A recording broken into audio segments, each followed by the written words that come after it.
ReefDudes is sponsored by Ecotech Marine and Bulk Reef Supply. Today we're checking out Lonny's 165 water box frag tank.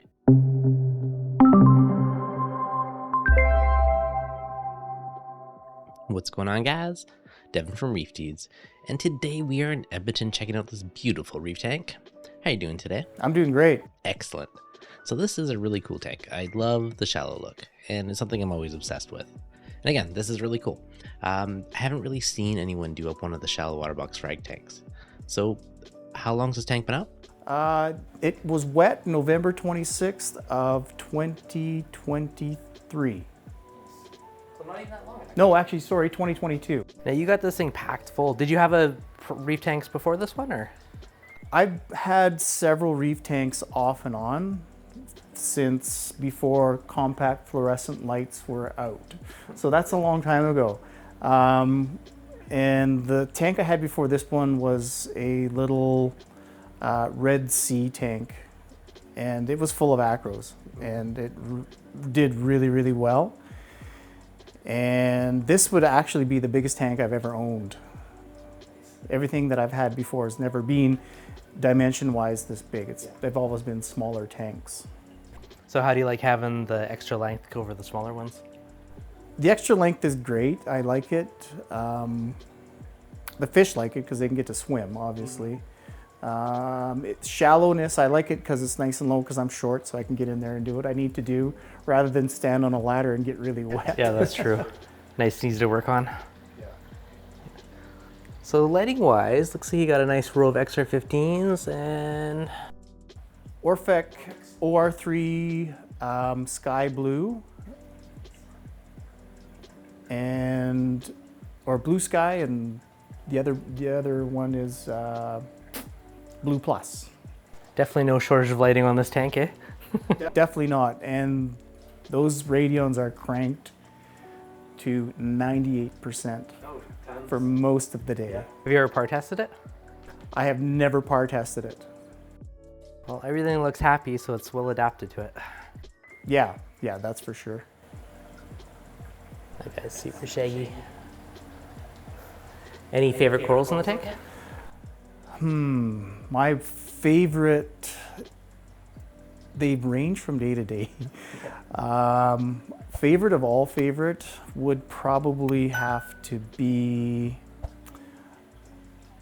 I'm gonna say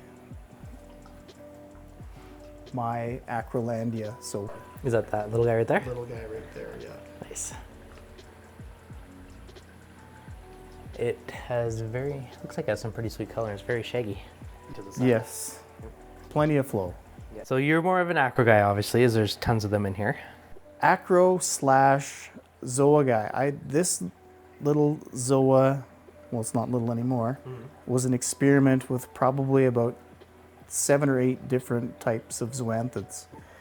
And I'm trying to recreate this here with a little bit of added fallen chunks of SPS. That took about 3 months to get to where it is, 3 to 6 months roughly. And I found that was kind of a neat little experiment that turned out quite nice. It looks actually really cool, just randomly. Well, that's a dead acro. Oh, that's what, okay. So I just planted some random polyps on there and it just took off. So you tried that here and then the acro decided to grow? yeah, another dead acro. Did you plant those acros on it? I planted those on there, yeah. Those were just broken pieces, like one piece of red digi and another piece of PC rainbow. Nice. Oh, some Ghanies. Let's see, Philia. Yeah, no, it's a really awesome tank. Big coral banded hiding in the cave. Yes. Do those cause any trouble to anything, or Clamps just comes and picks off the sand. That's what I call them.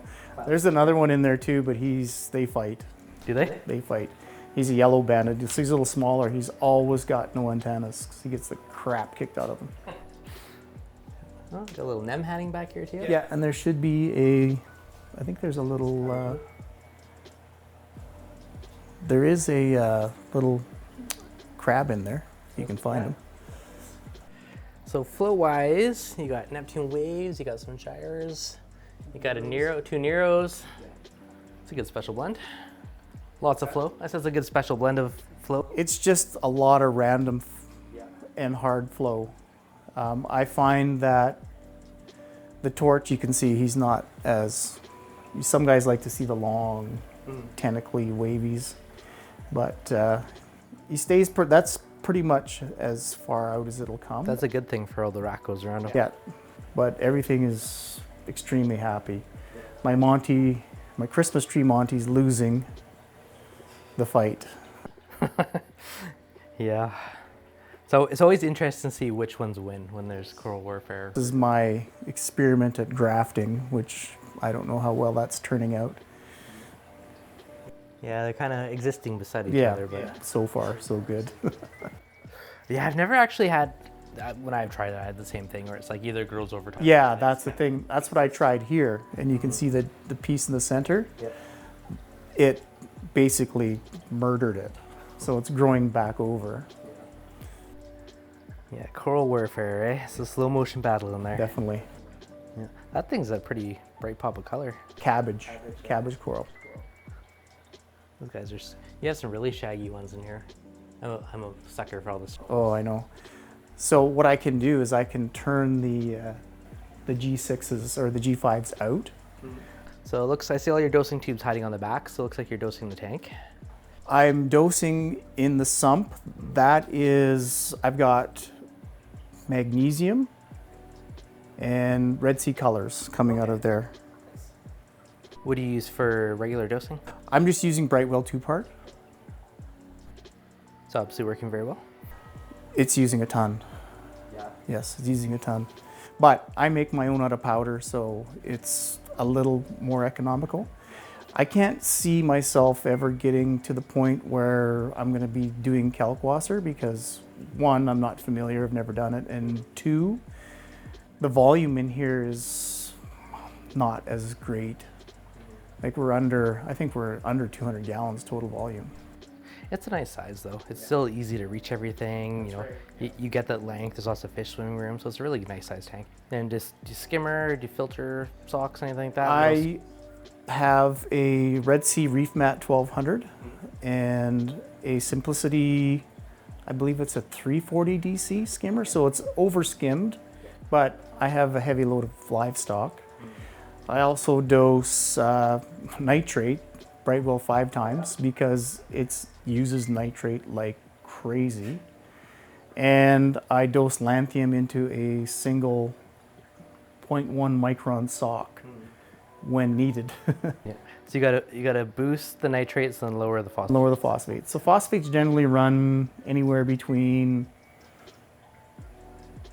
0.05 to 0.13, and it's always fuzzy. Even at 0.18, it's fuzzy. Yeah. Nobody seems to really care. That's fair. Anything else you dose or do with the tank? Just carbon dosing. I was using Phyto. I was using AB Color, Red Sea AB Plus, sorry. And then I switched over to Brightwell Coral Aminos, and I ended up just stopping everything. Reason being is I just wanted to see what was going to happen without it, and I haven't seen any difference in color. I haven't seen any difference in growth, polyp extension. I think the fish give everything what it needs, to be honest with you. Fish poop definitely is cool. I had found that with AB Plus and especially the amino, I was starting to get a lot of cyano. And we're still having a bit of a battle with cyano. I think we have some water issues. Everybody that I've talked to in the city, yes, we're battling cyano. Yeah, because during the day I'll have little patches. Just for I've never ICP tested to see where everything's at. I just go by eye, and by eye, everything looks pretty good to me. Yeah, I know, it looks awesome. Whatever you're doing is working well, so Yeah. stick to it because everything looks great. Awesome. Thanks so much for the tour. No problem. Thank you for coming by. Appreciate it.